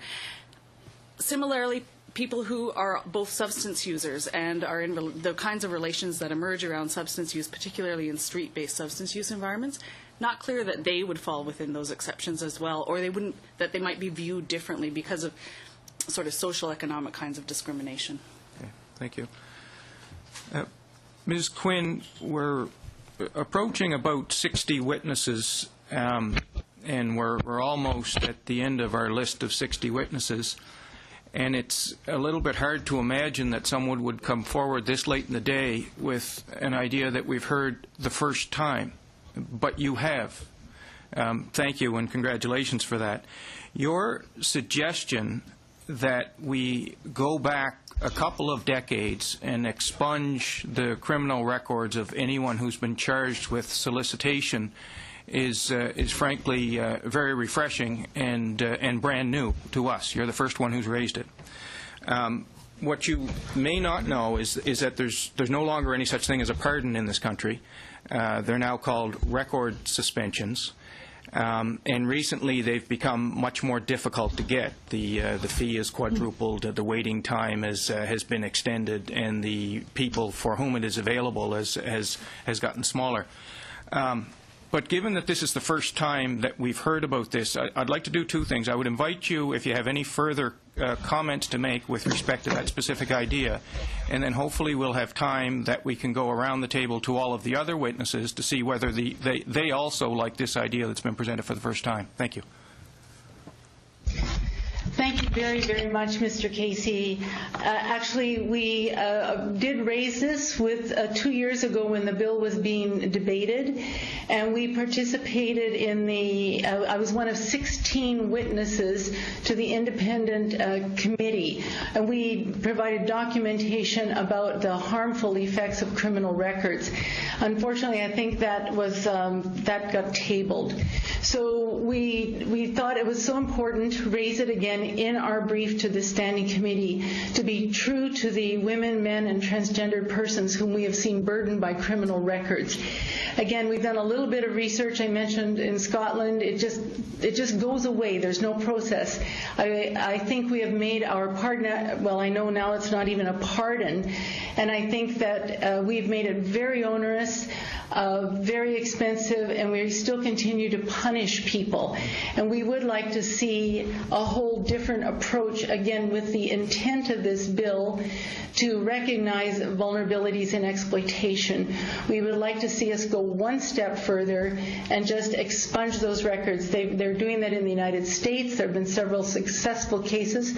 We actually have run a court diversion program in Edmonton with the support of our Crown, where since 2002, because many women were being charged with Section 213, the Crown enabled us to invite women to work on their own diversion plan, what they saw as the root causes for why they were being exploited, develop a plan. We then presented that to the Crown. The Crown would then approve the plan, and then it was our role to walk with the women and support them as they accomplished their plan. We've had very creative Crown prosecutors roll up 8 charges, including Section 213, failure to appear, breach of warrants, and wipe those records clean. This is before they became entrenched. But the challenge is that there are many people who have not come forward yet because of the cost of now this record suspension. And so they still carry the weight of the criminal record that may date back to the 1990s. So we'd be very happy to send you all of the work we have done and the research that we did prepare for that earlier committee. And I think we would do a great thing for people, a great breath of hope, if we would say, come in out of the cold from the discrimination you have experienced and have that chance for education, get that public housing you need, go to school if you want to become a social worker. You are part of our community. So I thank you so much for raising that question. Yes, please. To all of the other witnesses, I'd be most interested in your view on the idea put forward by Ms. Quinn of essentially an amnesty for old or existing solicitation charges. I 100% agree. I think it's a fantastic idea. I think especially in light of the fact that inequality and discrimination really play a part in who ends up with a criminal record, I think it's completely consistent with our equality-based arguments that would be the case. Thank you.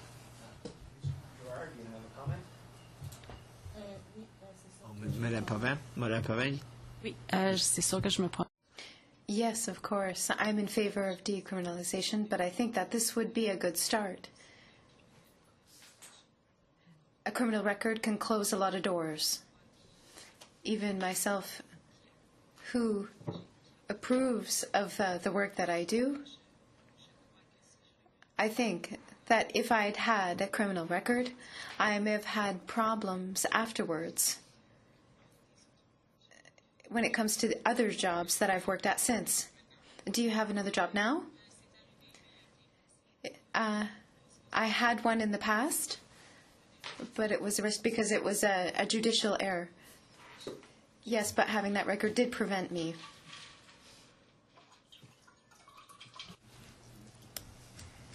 Is your mic on, Mr. Gerard? There you go. We hear you now. Yes, hi there. I heartily agree. The reference to the woman in Southern Ontario that I spoke of in my presentation told me that she just about lost hope when she was denied access to the program. She was almost finished, had to do this placement to finish, and could not get her criminal record dealt with. So the only recourse she had was to wait and try to earn enough money. She told me, I think the figure was $1,000 it was going to cost her. She put every penny she had into schooling, and so when I last spoke with her in March this year, she was still waiting, trying to earn the money that she would need to deal with this criminal charge. So I heartily agree. I think that it's that we need to expunge all those former records, and that would make a very clear statement that the legislation means what it says, when they recognize that women are truly exploited and that this has been a detriment to them getting successfully out of prostitution. Ms. Jacquemin, do you have any comment?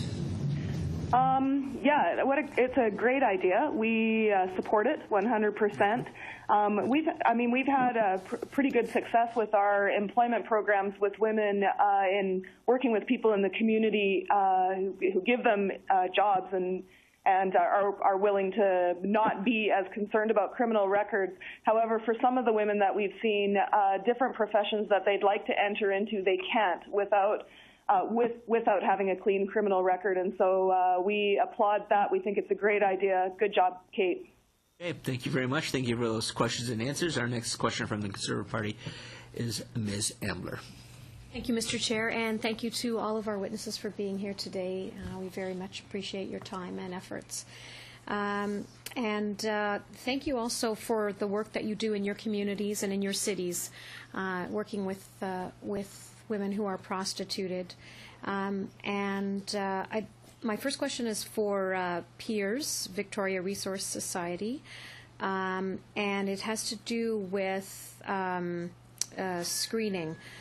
You mentioned, you talked about this, and we've been talking about this week in our meetings. You mentioned that sex workers need to be able to freely communicate in order to establish security. But we've heard from other witnesses, even just on this panel, that screening is really a misnomer, and that it doesn't matter how much screening you do. Yesterday, we heard from a woman who was trafficked, who said that she thought that the guy she was in a car with was safe and fine until he pulled the crowbar out from under the seat, and then she didn't remember anything for the next 2 days about that. So I guess, I'm just wondering how to reconcile all of this, everything from using the terms prostituted women, sex workers, you called it escorting. How is this really possible? Is it really possible? And are you just a member of a small group of women who is lucky enough to practice in a relatively safer environment? There's 3 questions in there. I use multiple terms. Multiple terms are used within the sex industry. It's sort of part of the diversity, so I will flip back and forth between those terms. I don't think the sex industry is homogenous in that I can use one term to describe all of it. In terms of screening, I don't think it has to be 100% effective to actually be a tool that sex workers value and that saves them some of the time, right? So I don't think that should be the condition on which we evaluate screening. And as for us being a small group, I don't know. There's been various claims made about vast majority left, right, and center over the past week. I think we belong to a sizable group, okay. And a group that deserves a voice as well. And you were talking, I appreciate that, and I'm not sure that we know what the numbers are. I don't think anyone does know because of the nature of the business. But you also talked about human rights, except that you talked about it in the context of sex workers, the violation of their human rights, and the human rights. You also mentioned that your clients. Natasha Potvin mentioned that your clients, that you liked some of them and you liked some of them less, but that overall you're proud of your choice and that it's worked for you in your life. Mm-hmm. I'm wondering, the way you tell it, frankly, it sounds like a TV sitcom about happy hookers. I can't reconcile this with the other things I've heard. I'm wondering if this bill was enacted, would it put you out of business?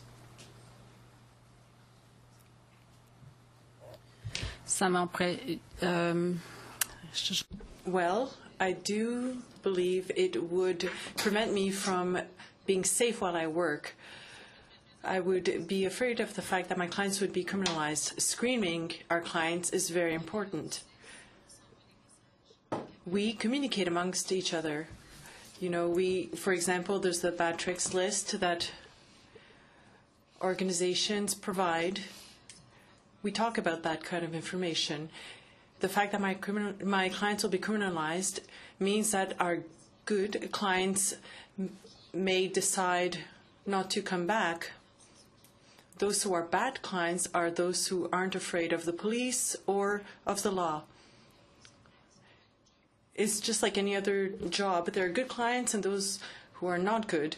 There are some clients we like more than others. However, criminalizing clients who may be someone who is afraid of losing their jobs, or who has a family, that kind of thing, well, that might make them stay away. About 10% of my clients were women. I have had women as clients. What is going to happen to them? Because often what we say is that clients are the ones are bad. They are men who take advantage and so on. Nobody's talking about the clients who are women. Are they also perverted? What do we do? How do we think about them? So I think that the way this bill criminalizes the client will not fix the problem. It's kind of like a witch hunt. I'm going to disagree with one of your statements in that it's like you said that it's like any other job. Some clients are good, some are bad. I mean, I can tell you that, I have lots of meetings in this job, and I know people who work for other types of companies, and they may like some clients and like some others, but they're not afraid that any of them are going to hit them with crowbars or chain them to a bed for a week and starve them or torture them. So I think that kind of violence. Could I add something? Is much more inherent in the business that you're in than any other that I'm aware of. J'aimerais ajouter un point. I'd like to add something. When I was 18, a friend of mine worked in a corner store and was killed. So the risk is everywhere. Of course, the risk is very high when you're a sex worker. That's why we need organizations that defend us. We need things to be decriminalized. We need to protect minors. That's true, but there is a risk inherent in all jobs. It's true the risk in our profession is much higher, but as I'm telling you, I lost a friend who worked in a corner store who was attacked with a firearm. Merci. And so, when you hear the other stories here that we've heard this week, do you tell yourself those are rare and it's just as likely that the guy at the corner store is going to be murdered than someone who's a prostitute, or how do you suggest that we as a government protect women who are not in this life by choice? Moi, je crois qu'on doit. I believe we need to strengthen support. The $20 million won't be enough to provide assistance in all provinces. There are laws that exist against trafficking and against underage work. We need to strengthen support, to provide support through the organizations, for example, these various organizations here.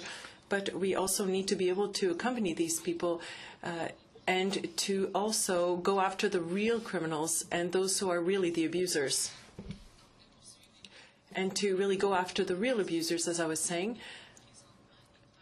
But to help people based on where they are now, to help them along their way. If these people were abused, we need to be able to help them and to really help them all the way. That is your time. Ms. Ambler, now we're on to the New Democratic Party with Madame Clay. Merci beaucoup, Monsieur le Président. Thank you very much, Mr. Chair. And once again, thank you again to all of our witnesses here today for telling us about your expertise and for telling us about your experiences. This is very important, and we really need to hear your perspective. Now, I want to continue with what my colleague was saying. There are many jobs that are very dangerous. Police officers, firefighters, they risk their lives every day as well. and the Supreme Court was quite clear. Sex workers must also be protected. I believe we all agree on that. Mrs. Phillips, because in your presentation you said that in 9 years, I guess it's in Victoria, the local police in Victoria probably, haven't charged anybody for human trafficking in 9 years. And I don't think I put a specific time frame to it. Okay. I asked my liaison just before we left. We didn't have a lot of notice. They felt there had been one charge about 7 years ago that Okay. had sort of fallen apart. So, okay, yeah. But essentially, no, there have Essentially, not been in a charges. couple of years, there has been Well, one certainly charge. not in the last 7. Okay, and in this debate, we haven't clearly put a definition on the different terms, and I think it's important in a debate where we can differentiate. And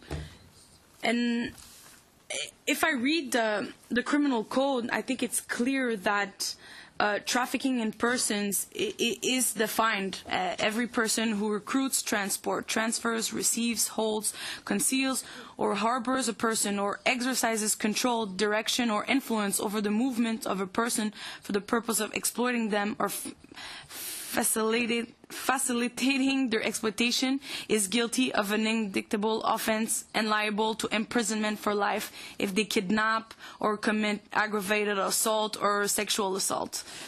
So this is the definition of trafficking, and there's also exploitation, which is defined for the purposes of section blah blah blah.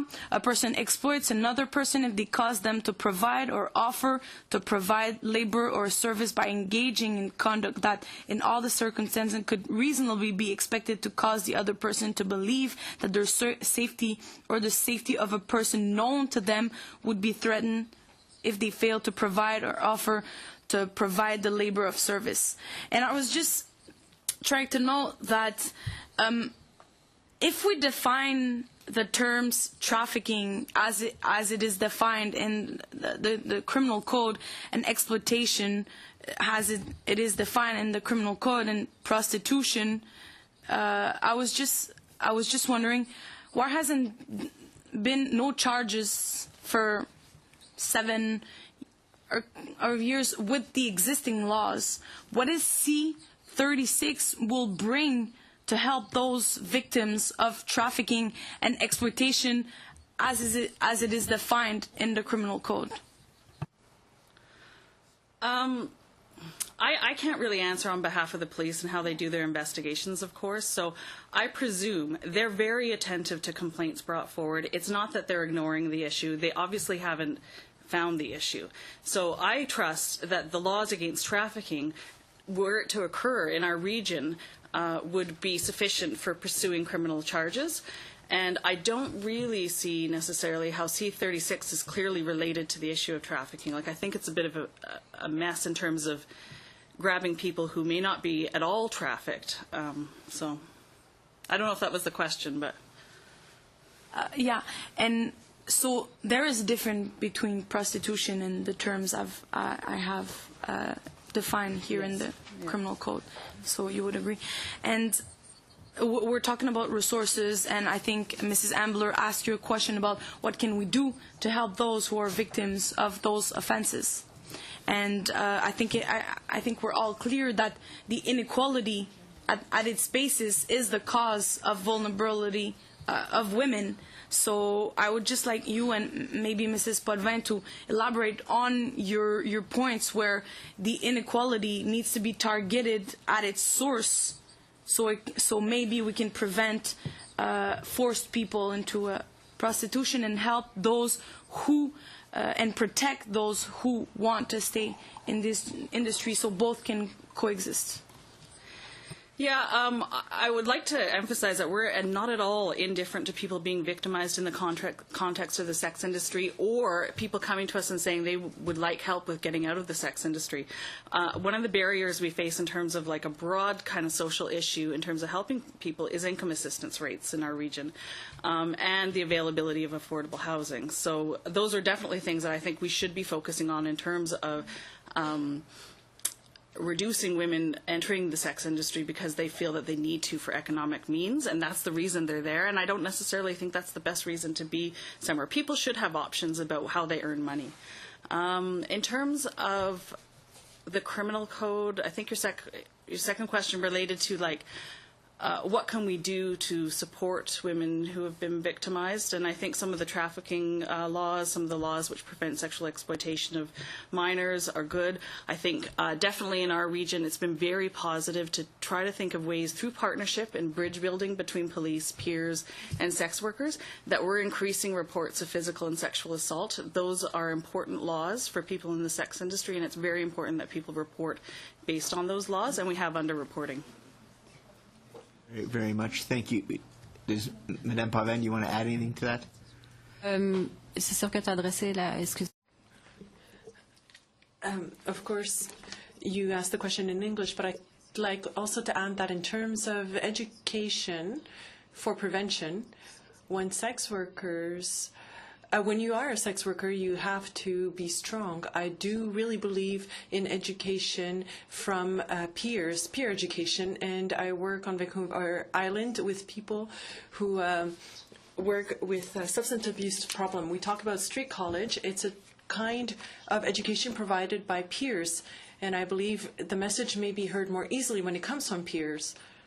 I've also taken part in workshops and provided workshops on stigmatization in schools. I've also done presentations on sex work and also having choices or not having choices. I do believe that education from and by peers is very important, and it can be easier to relate. A young person who wants to say, well, you know what, I want to start sex work, we can really explain to them what stigmatization is, what the consequences are, the risks are, and then that way at least they'll be more informed about all the risks that they may run. But really, they need to depend on peers. Mr. Deckert from the Conservative Party, and I'm not taking away from his time here. Since the issue has been brought up, I do think just for proper debate that we put on from the Public Safety Canada was asked for that exact question that's been asked.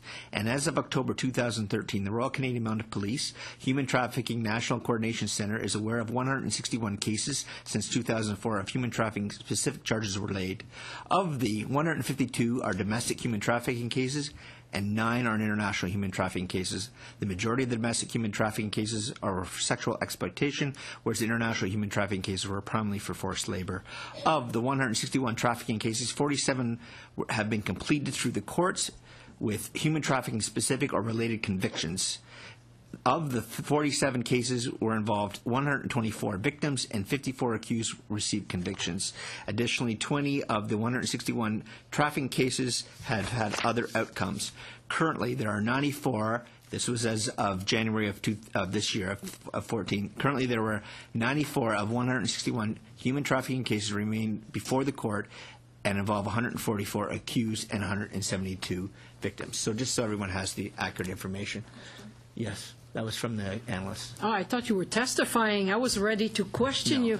No, just kidding. But kidding aside, can we have a copy of this, please? Yes, we'll make sure that it's distributed to everyone. So it is now the Conservative turn for Mr. Deckard. Sure.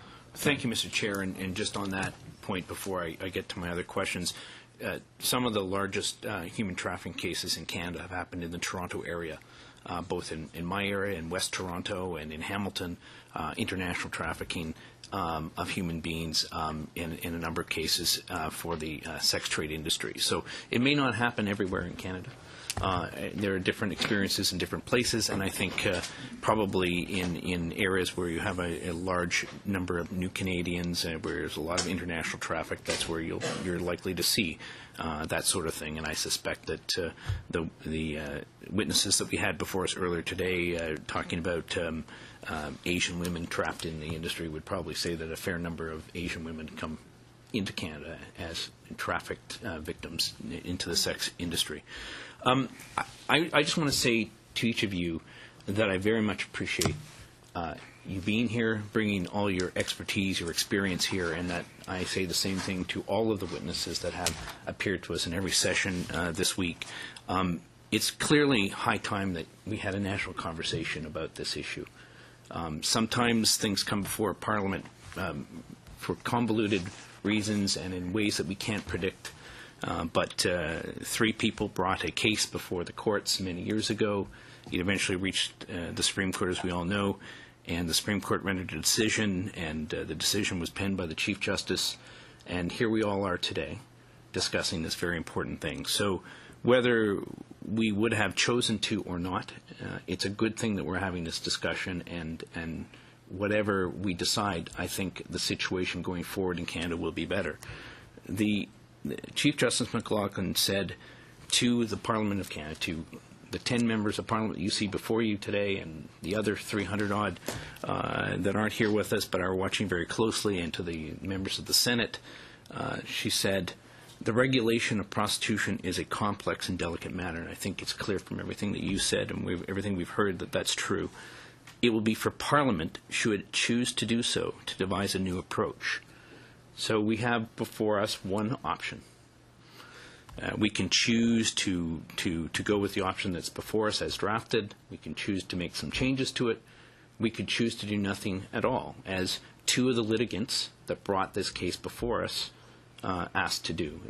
Yesterday we heard from Ms. Scott and Ms. Leibovich, and they would like us to do nothing at all, to let the laws that were struck down by the Supreme Court but held in abeyance for 1 year to expire in December, and to have wide open, unregulated, unfettered, legalized prostitution in Canada anytime, anywhere, at the discretion of the purchasers and the sellers. What do each of you think we should do? Should we choose to do something? Or should we choose to do nothing? Should we choose to criminalize the purchase of sex or not? And if we don't do anything, what do you think will be the state of affairs the next day in Canada and over the next 10 years? Where will we see ourselves in 10 years? We heard earlier in the week from experts on the situation in Europe, and they've told us that in Germany today, where they have wide open, legalized prostitution, that there are over 400,000 sex workers, and that there has been a significant increase in human trafficking, largely into Germany from Eastern Europe, but also from other countries in the world. We've heard conversely that in Sweden, and we heard this from one of the key drafters of the Swedish model, which is part of what we're looking at today, that the experience has been different in Sweden, that there is less violence, there are less numbers of sex workers, there's less purchasing of sex in Sweden, there's less human trafficking in Sweden. So given all of that, I'd like to hear from you on what do you think we should do? Should we choose to do something, or should we choose to turn our eyes the other way and do nothing at all? Let me start with you, Ms. Stacey. Obviously, in my written submission and my oral submission, I think we do have to do something. I think it's important not only for the women who are in prostitution either by choice or by force, but for all women, that we do something about prostitution. We know, as my colleague and I were talking about earlier, that while not every single woman is raped, the fact that men rape women puts all women in a state of fear and danger, and I feel kind of the same way about prostitution. And I think right now we're talking about criminal law. That's the bill we have, is a criminal law response to prostitution. And I think that as far as criminal law goes, I'll just reiterate my submission that we, with the striking of the provision that would criminalize women in some locations, I think that Bill C-36 is a fairly good start. Je vais pas répéter ce que ma collègue a dit, mais je veux juste dire que moi. I'm not going to repeat what my colleague just said, but I do dream about a world where my daughter and I can walk down the street without being objectified and being seen as as a sexual object by men. I'm not saying that all men are like that, but how many times have I been to a bar and been touched by a man without, and been groped without being asked? And how many times have I been followed down the street by men and managed to get away? We have to do something. We have to stop saying that women can be bought, mainly women. And I want to tell my colleague that I respect her tremendously. We do not judge women who have chosen to or have been forced into the sex industry. We speak on behalf of all women. I hope that when my daughter grows up, she will be seen as a person, and that my son will see women and girls as real people. So I think we need to do something. If we don't do anything, what do you think Canada will look like in terms of the prostitution business I in think 10 we'll years? be North America's brothel. And I think it's going to be like Grand Prix in Montreal or the Stampede, and then all the Americans are going to come because they come to Quebec for alcohol. Why wouldn't they come for women? And I think it's a very dangerous step to take. It's a good point you raise. You know, we live right next door to the wealthiest country in the world, one of the largest countries in the world, certainly much larger than ours. It is something like 80% or more of the Canadian population lives within 200 kilometers of the U.S. border. I recently visited Montreal, and I saw there a museum exhibit at the Montreal City Museum on the days during Prohibition in the United States, when Montreal had clubs which served alcohol. There was a large degree of gambling, and there was a large degree of prostitution. And people could go there. I think this exhibit is still running today. They have a model of a speakeasy there that you can see. They have a room which is designed to look like a room in a brothel of the time in the 1930s, I believe. And they have a room which is a room in a police. Yes, I'm getting to just a police station, and they tell the story of how Montreal was traumatized by this experience, where tens of thousands of Americans would come every weekend to drink, to gamble, and to use the brothels. And the people of Montreal fought back against that, and there were politicians and there were police officers who got involved to fight back. We don't want to go back there, do we? Okay. No more time? Okay, thank you. Thank you very much. Thank you for those answers. Our next questioner is from the New Democratic Party, Monsieur Jacob. Merci beaucoup, Monsieur le Président. Thank you very much, Mr. Chair, and thank you to our witnesses for being here with us this afternoon. My first question is for Ms. Melanie Saroino. And all the other witnesses are, of course, welcome to speak afterwards as well. What really struck me in your presentation was that you often talked about social support systems, housing, health services, and a holistic approach. As you know, Sweden adopted the model where they criminalize buyers of the services, but there were social measures that were quite significant that came along with this model. This kind of model cannot work if the authorities do not have the resources they need to help people who are in need. Here's my first question. Do you believe it is possible to eradicate prostitution without putting in place the same social measures as we have seen in the what we call Nordic countries such as Sweden? Of course not. As long as there's no fight against poverty, that help for addiction problems and health services are not put in place, we won't see any success. Without these, well, there are problems. Women often turn to prostitution because they have no other choices, because they need to put food on the table for themselves and their families. Also, they don't know how to get out. They won't know how to get out if they want to, if there are no exit services.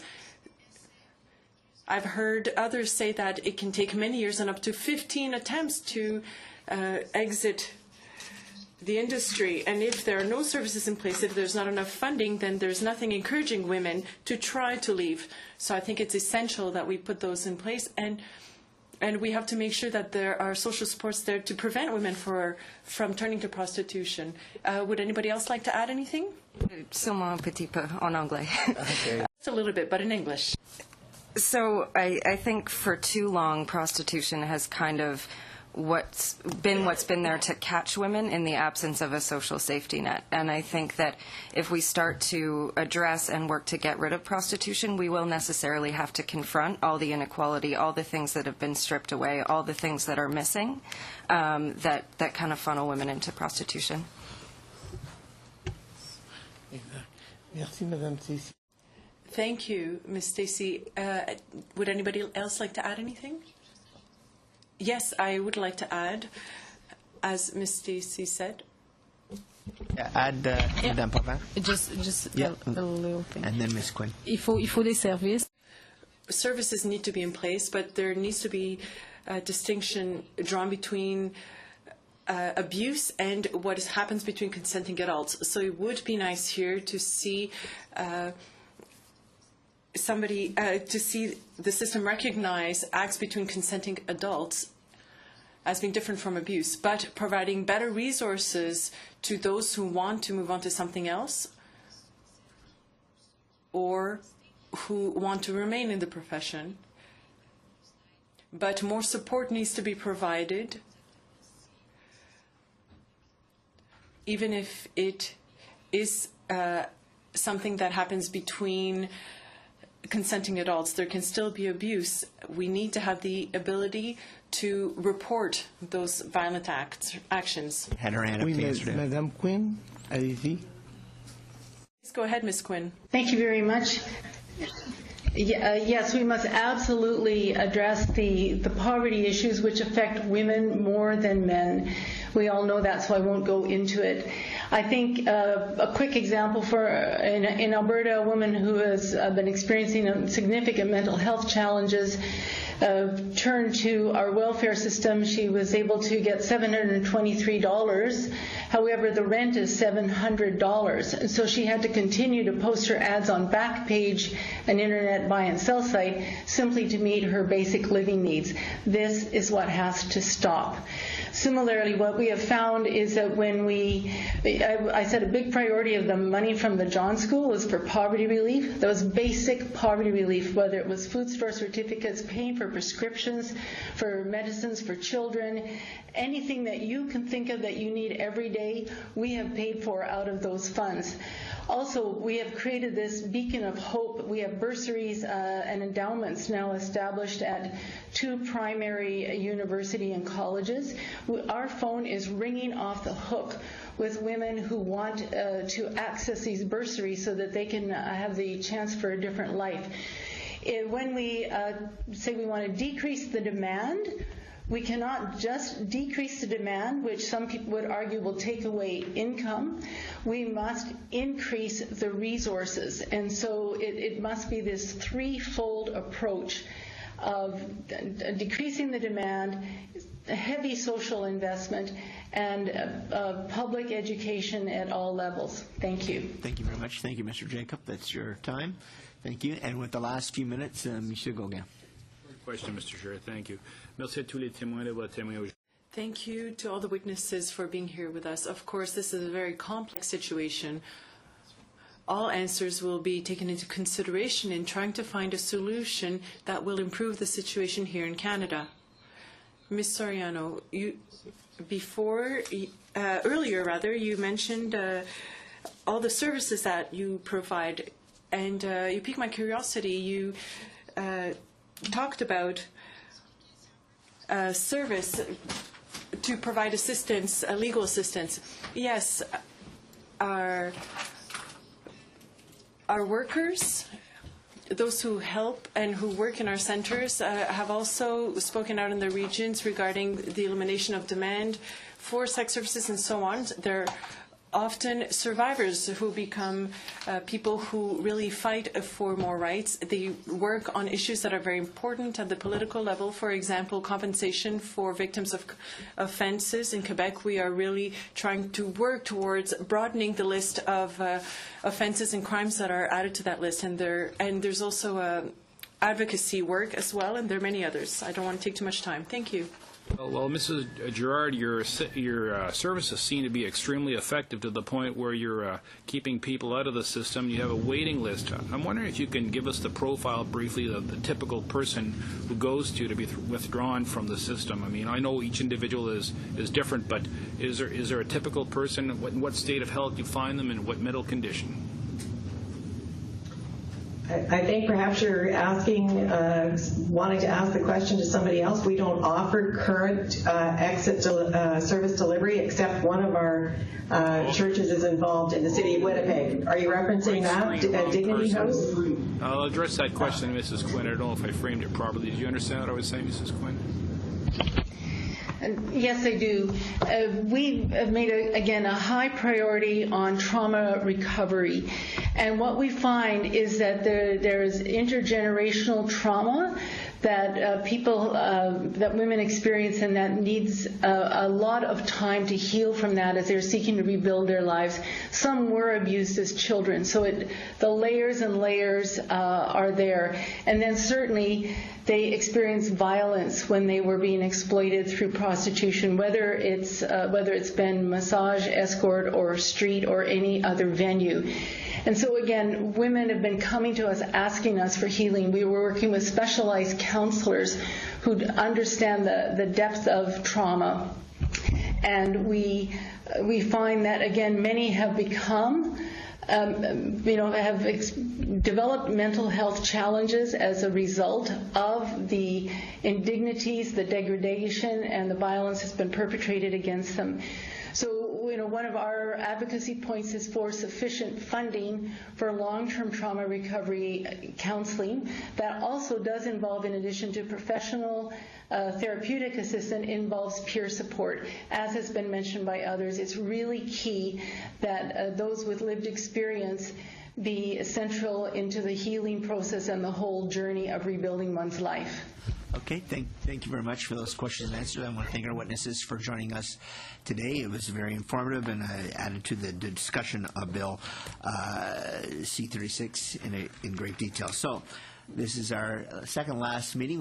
We'll be taking a half an hour break, and then we will start our final meeting of witnesses on C-36. With that, we will adjourn. Thank you very much.